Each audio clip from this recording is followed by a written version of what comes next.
me just talk about the upcoming Star Wars, The Force Awakens. How do you feel about it?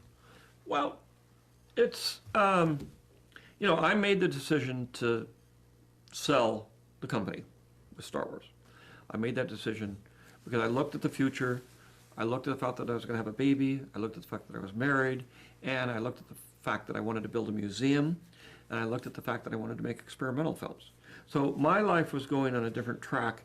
I noticed the last few movies that I'd made were costing the company a lot of money.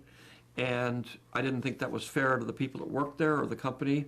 And so I had made a decision to move ahead on the next Star Wars series, and we were starting to do that.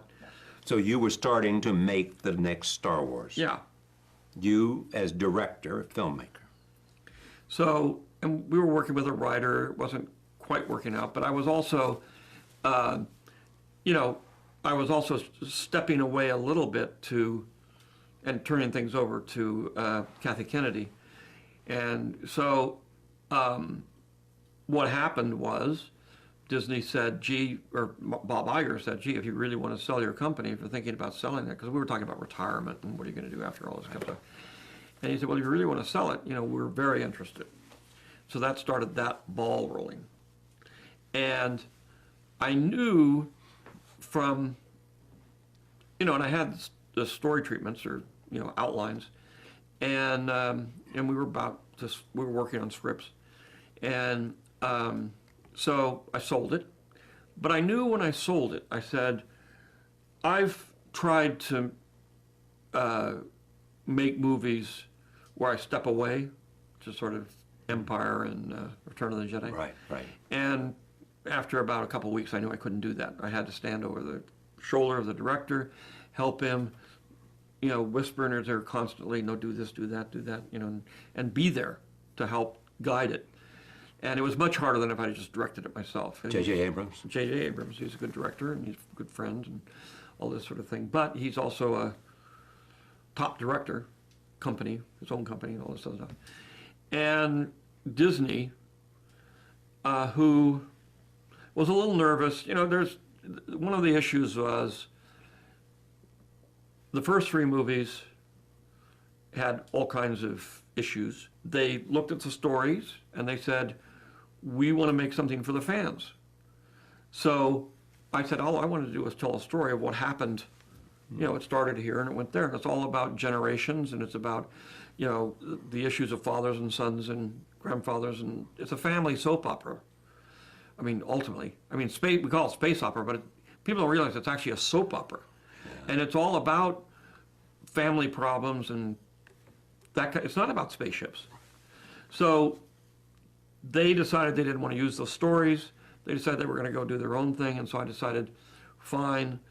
But basically, I'm not going to try to, they weren't that keen to have me involved anyway. But at the same time, I said, I'm not going to, if I get in there, I'm just going to cause trouble. Because they're not going to do what I want them to do. So, and I don't have the control to do that anymore. And all I would do is muck everything up. So I said, okay, I will go my way and I'll let them go their way. And it really does come down to a simple rule of life, which is when you break up with somebody, the first rule is no phone calls. The second rule, you don't go over to their house and drive by to see what they're doing. Yes. The third one is you don't show up at their coffee shop or the things what you're going to burn it. You just say, no, gone, history, I'm moving forward. Because every time you do, and we all learn this from experience, every time you do something like that, you're opening the wound again.